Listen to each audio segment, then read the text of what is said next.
তো আজ হঠাৎ করে আর্মি ক্যান্টিন ছেড়ে আমরা ডিমার্টে কেন গেলাম শপিং করতে, তো চলো পুরো ব্লগটা দেখলেই তোমরা বুঝতে পেরে যাবে।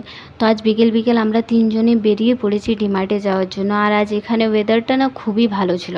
আর চলো তোমাদেরকে আজ নাগপুরের রাস্তাঘাটের সাথে একটু পরিচয় করা। এই যে রাস্তাটা তোমরা দেখছো, এই রাস্তাটা আন্ডারগ্রাউন্ড যাচ্ছে, আবার তার উপরে চলছে ট্রেন, আবার তারও উপরে চলছে নাকি মেট্রো। ভাবা যায়, দেখে তো অবাক আমি। আর এই দেখো আমরা ডিমার্টে চলেও এসেছি। আর আজকে ছিল সোমবার, তো ডিমার্ট প্রচুর ফাঁকা ছিল। আর এই দেখো কেক কেনার সঙ্গে সঙ্গেই খেতে বসে গেছে। এই কালার পেন্সিলগুলো আমি বাবুর জন্য নিয়ে নিয়েছি। এখানে বাচ্চাদের পড়াশোনার সবই দরকারি জিনিস কিন্তু ছিল। আর ওপরে উঠে দেখি আমরা এই ফুলের বাগানটা, কিছুগুলো পছন্দ হয়েছিল আমার, কিন্তু কেনা আর হলো না, বাচ্চা নিয়ে গেলে যা হয় আর কি। আর শপিং করে আমরা বাইরে বেরিয়ে এরা এখন যাচ্ছে পপকর্ন কিনতে। এখানে খুবই ভালো পপকর্ন পাওয়া যায়, প্রায় এখানে এলে কিন্তু আমরা এখানে পপকর্ন নিয়ে আর খাই।